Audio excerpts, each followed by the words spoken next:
J'ai décidé de m'affilier avec Topaz Labs pour le fameux logiciel Topaz Studio.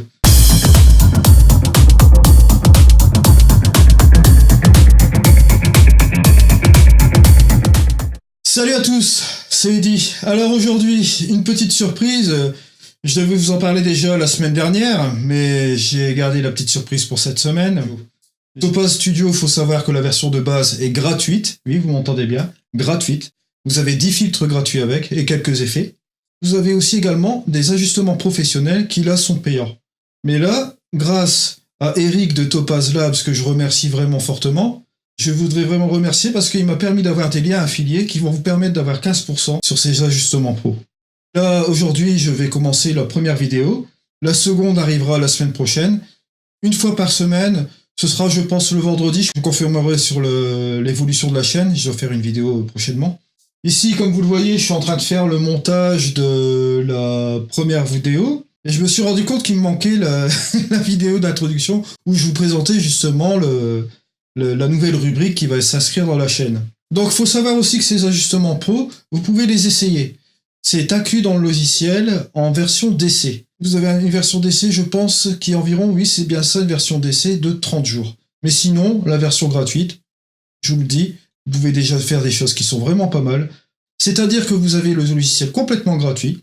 Je vous l'indiquerai en début de la vidéo, ce sera très clair, vous verrez. Vous aurez aussi des ajustements aussi qui seront gratuits également, plus quelques filtres d'effets que vous verrez, des espèces de presets qui seront gratuits aussi, en sachant que Topaz, vous pouvez l'utiliser en application seule ou en plugin avec d'autres applications comme Lightroom, Luminar, Photoshop. Donc c'est vraiment une application extra. Et c'est vraiment basé sur un style, on va dire, créatif. Vous allez voir, là on monte le level, le niveau de la créativité vraiment à son summum. C'est encore un logiciel qui va venir s'inscrire dans notre sphère de travail et vous allez voir, vous n'allez pas être déçus du voyage. Alors vous êtes prêts? On y va? C'est parti! Aujourd'hui, j'ai décidé de vous emmener dans le logiciel Topaz Studio. Alors, il faut savoir que Topaz Studio, la version de base est gratuite. C'est-à-dire que vous allez avoir la version Topaz. Pour faire plus simple, je vais vous montrer un peu sur mon site internet, edikinolfineartphotography.com. Vous voyez un petit peu l'orthographe ici. Vous allez ici sur la petite section qui est là des langues. Vous appuyez sur le FR. Et là, le site se traduit en français. Je vous ai fait une petite section en français. On va sans plus entendre cliquer sur le lien. Voilà, Topaz Studio. Vous arrivez sur la page. Alors, donc ici, Topaz Studio, vous avez la version, ici, Free Download, ça veut dire de téléchargement gratuit. Vous avez des effets qui sont gratuits. Vous avez à peu près 100 effets là qui sont là, voilà. Mais là, dans Topaz, ils appellent ça les ajustements, et ils sont au nombre de 10. Vous avez aussi la possibilité de masquer certaines zones de votre photo, et vous allez voir le masquage dans Topaz, il est très très intéressant. Et en plus... Bon, ça, c'est vraiment la cerise sur le gâteau. Topaz est utilisable en tant que plugin et standalone. C'est-à-dire, bon, plugin, vous allez l'utiliser, par exemple, vous faites une petite retouche sur Luminar, vous voulez passer sur Topaz, pas de problème, on passe entre plugin, ça passe tout seul. De Lightroom vers Topaz, ça passe. De Photoshop vers Topaz, ça passe. Et vous voulez éventuellement l'utiliser aussi en logiciel de base sans passer par autre logiciel, ça passe aussi. Donc c'est très très intéressant. Donc voilà, ici pour avoir la version gratuite, on appuie sur téléchargement gratuit. Vous allez ici sur la version Mac ou Windows selon votre configuration. Alors ici, vous avez la possibilité d'ouvrir vos images via cette icône ici. J'ai préparé mes deux images là comme ceci. Vous cliquez sur ouvrir, de manière la plus traditionnelle. Donc ici, en l'occurrence, j'ai deux photos. Une photo qui a été shootée avec mon D810 du Mont Saint-Michel dans les Cornouailles. Et ici, une photo de Londres qui a été prise en 2015 avec mon D5300. On va commencer avec notre image de Londres avec le carrosse. Ici, vous avez possibilité de, avec la première icône, de prévisualiser votre image. Si vous avez une machine avec un petit peu plus de RAM, des choses comme ça, ne vous privez pas de voir la haute définition en preview. Voilà. Sinon, vous décochez, ça vous permet de libérer un petit peu votre travail. Ici, vous avez la petite icône ici qui permet de revoir qui vous permettra de voir la photo en original, comme ceci. Voilà, original, et puis bon, la photo avec les retouches. On le verra après. Là, pour l'instant, il n'y a rien parce qu'on n'a pas encore mis quelques ajustements. Ici, la fonction zoom plus, zoom moins, forcément. Ici, vous pouvez passer sur 100, repasser à la taille de l'image comme ceci. Là, vous avez différents modes de visualisation et de comparaison de votre image. Ici, par exemple, vous avez un balayage qu'on peut retrouver comme différents softwares comme Luminaire, par exemple. Ici, par exemple, c'est unique à Topaz. Vous voyez, vous avez un balayage comme ceci. Ici, vous avez une référence avec votre original et puis votre retouche. On y viendra après. Hein. Et ici, la même chose aussi, référence et retouche. Vous voyez, vous pouvez même bouger la photo, regarder un petit peu ce qui se passe comme ça, mais de manière horizontale. On revient donc à l'ajustement original. Là, ici, la première chose que je vais faire à mon image, c'est utiliser le premier outil qui est ici en bas, par définition. C'est l'outil Crop. Alors, l'outil Crop, qu'est-ce que c'est? Ça va vous permettre de remettre à niveau votre image, de la recadrer, comme un peu la fonction Lightroom. Ici, en l'occurrence, on a la possibilité de garder le ratio original et vous avez différents types de ratios, comme vous pouvez constater ici. Vous pouvez le faire même votre propre ratio, comme ceci ici, et entrer vous pouvez même le rentrer de manière manuelle. Donc ici, on va garder la chose originale. Je vais repartir sur ici et là. Je vais virer la partie de la voiture et la partie du feu. Au niveau composition, on va se concentrer bien sûr sur ce carrosse et cette statue, c'est pas trop mal non plus. Et peut-être un petit point fort aussi sur ces chevaux. Et c'est vraiment une petite ligne directrice qui ramène un petit peu ici vers ce bâtiment-là. Je trouve ça sympa. Alors, on va peut-être ramener encore plus ici comme ceci. Voilà, c'est très bien comme ça. Quand j'ai fini, je clique sur Done. C'est parfait. Vous avez la possibilité d'effacer des éléments sur votre image avec la fonction Heal. C'est un petit peu la même fonction que dans Photoshop. Vous pouvez retrouver aussi sur Luminar. Vous pouvez effacer quelques éléments. Bon, voilà. Ici, c'est la possibilité de faire vos corrections de profil de lens. Vous pouvez les faire manuellement ou bien en appuyant sur On. Ça se fait automatiquement. Je l'ai mis sur On pour la démonstration d'aujourd'hui. Et ici, vous avez la possibilité de faire des masques. Là, c'est vraiment le truc le plus génial dans Topaz. C'est que la fonction masque est vraiment très, très avancée. Je trouve ça vraiment sympa. Elle est très avancée, mais aussi, elle est faite de manière très intuitive. Donc, vous allez revoir la taille de l'image, de faire une rotation à 90 degrés, 180, 90, flipper l'image en horizontal, flipper l'image à la verticale, comme ceci, voilà. Ça, c'était pour les fonctions de base de Topaz, là. Et voilà, ici, vous avez les ajustements. Là, vous avez les ajustements qui sont justement gratuits, ce que je vous ai dit au début de ce tuto. Et là, ici, vous avez tous ces ajustements-là qui sont payants, mais vous avez la possibilité aussi également de les essayer gratuitement pendant 30 jours. Voilà, ça c'est une possibilité. Vous pouvez les activer un par un. Voilà. Par exemple, vous vous dites, ah bah tiens, je vais essayer aujourd'hui l'exposition des bords. Vous allez avoir une petite indication. C'est try now, bien free trial, quelque chose comme ça. Et là, vous pouvez aussi l'activer. Et là, vous avez la possibilité de l'utiliser pendant un mois. C'est vraiment très très bien. C'est bien pensé de la part de Topaz Lab. Je les félicite à ce niveau-là. Ça ne coûte rien pour le télécharger, pour télécharger la version de base. Ne vous privez surtout pas. Vous avez donc ici, pour commencer, les ajustements basiques. Ça, c'est un des ajustements qui est fourni par défaut. Et ça, c'est vraiment sympa. Ça vous permet de faire vos premiers développements de votre image ici. Et là, ce qui est intéressant, c'est que vous avez toujours l'histogramme ici en RGB, vous voyez, un histogramme de couleurs, mais vous avez la possibilité aussi d'appuyer sur le HSL ici. Et là, vous avez une roue des couleurs. Et là, c'est très très bien. C'est vraiment parfait parce que vous avez même un petit mémo là. Vous voulez utiliser la complémentaire du rouge, vous savez que c'est le cyan. Voilà, c'est parfait. Le complémentaire du bleu, forcément, vous voyez que c'est le jaune. Complémentaire du vert, voilà, c'est le magenta. Et ça, je trouve vraiment une manière... c'est vraiment un truc très très intéressant pour travailler avec ça. Parce que bon, il y a toujours l'histogramme, mais il y a ça. Moi, j'aime bien travailler avec ce truc-là aussi. Je vais vous montrer. Ici, vous avez quelques presets. Regardez, ça vous permet déjà de repartir avec une base qui peut être assez solide à ce niveau-là, vous voyez. On peut refroidir. Bon, ici, l'ambiance...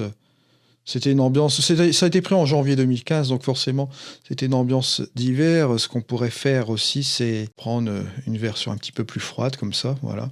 Il vous met un petit peu cette petite correction-là, et là, comme c'est un petit RAW, on peut s'amuser un petit peu à corriger l'image. Par exemple, rajouter un petit peu plus de clarté ici. Descendre mes ombres. Peut-être monter un peu mes hautes lumières. Faire Mon point noir ici.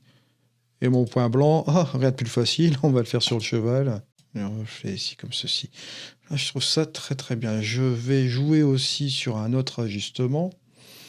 Ah oui, la balance des blancs, si vous voulez la modifier, bon, là ici en l'occurrence, vous pouvez la ramener plus, la réchauffer. Voilà. Peut-être ramener un petit peu vers le vert aussi comme ceci. Vas-y, ça à vous de voir, hein, de manière créative. Vous voyez aussi la roue de couleur se modifie aussi à ce niveau-là. Ça, c'est assez sympa. Et je vais vous montrer quelque chose dans Topaz qui est vraiment génial.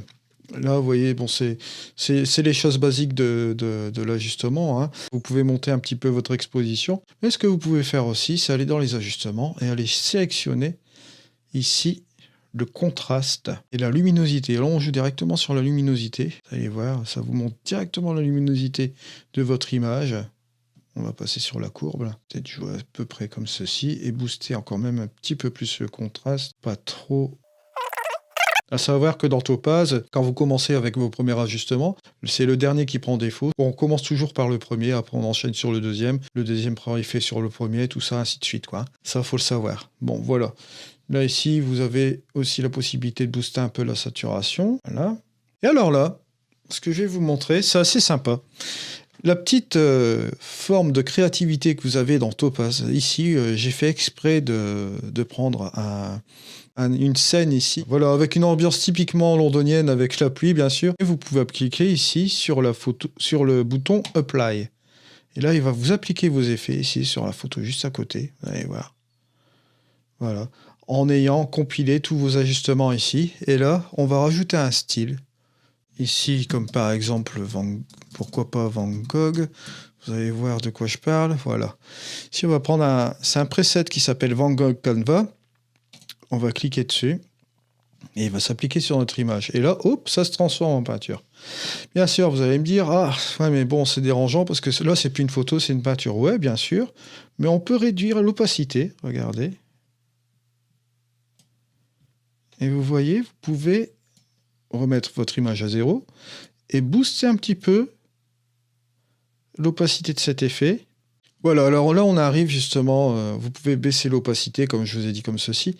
Vous voyez que cet effet avec l'ajustement impression. Bon, l'ajustement impression, vous le trouvez ici dans les... Comment dirais-je, vous le trouvez dans les ajustements pro qui sont ici.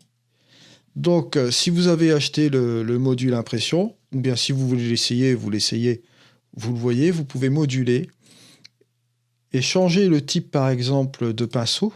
Voilà, de coup de pinceau, là. Vous voyez? Pour que ça fasse un petit peu plus peinture, mais un petit peu plus différemment. Vous voyez? On a même la possibilité de regarder. C'est vraiment magique parce qu'on peut complètement retravailler le style de la photo à peinture. Et là, vous pouvez donner le nombre de coups, ici par exemple, très léger, en low, medium, bon, forcément ce sera moyen, et ici high, ce sera vraiment très, très poussé au niveau des coups de pinceau. Et au niveau de la brosse, on peut monter également, comme vous pouvez constater ici, la taille de la brosse plus ou moins faite. Bon, ici j'ai pris une fine, ça se verra pas trop, mais par exemple, je vais prendre ce type de brosse-là. Vous voyez, donc on voit le type de brosse qui est fait, le volume de peinture qui est ici. Enfin, ici, vous voyez, vous pouvez faire toutes sortes de modifications qui est assez magique. Là, vous avez rotation des coups de pinceau, la variation de ces coups aussi. Ce qui fait que ça vous permet de donner un petit peu une petite peinture, photo-peinture naturelle. Vous voyez, vous sortez vraiment comme un canevas. Et moi, je trouve ça vraiment sympa, quoi. Vous voyez? Voilà.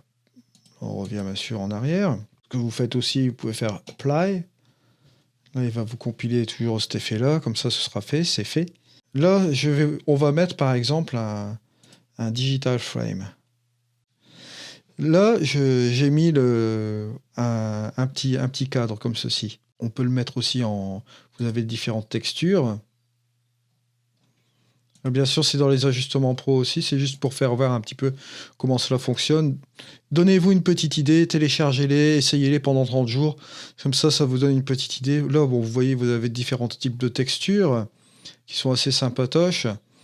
Et vous avez aussi la couleur que vous pouvez modifier. Par exemple, couleur noire ici. Ici, vous pouvez changer vos couleurs par rapport au crayon. Ici, vous avez une roue de couleur aussi qui est là. Par exemple, là, bon, ça fait un petit peu trop flashy. On peut prendre la roue de couleur qui est ici.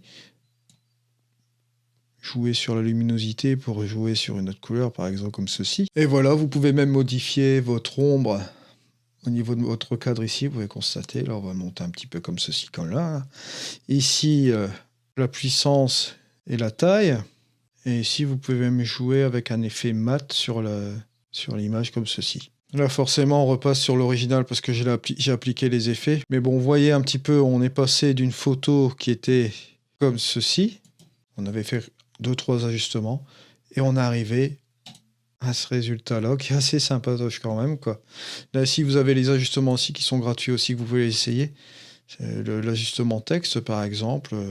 Et vous pouvez vous amuser tout simplement à changer le texte et mettre...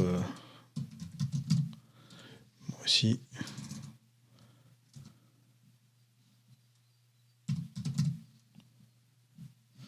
Voilà, London. On peut forcément changer la couleur de notre texte. Mettre pourquoi pas en bleu. Et rajouter peut-être une petite bordure comme ceci. Voilà. Bien sûr, on peut jouer sur la taille comme ceci. Un peu comme ceci. Voilà. Ici, c'était la première image pour vous montrer un petit peu comme ça, comment vous pouvez donner un petit look sur votre image assez sympatoche là. Et bien sûr, ce que vous avez possibilité de faire aussi avec Topaz, c'est de prendre votre image originale et faire un duplicate ici, et vous avez un duplicata directement comme une copie virtuelle sur Lightroom. Là, je ne sais pas si vous voyez un petit peu ce truc-là. Comme ça, vous repartez de l'original, ce qui n'est pas trop mal non plus, voilà. Voilà, donc ça c'était pour le premier projet.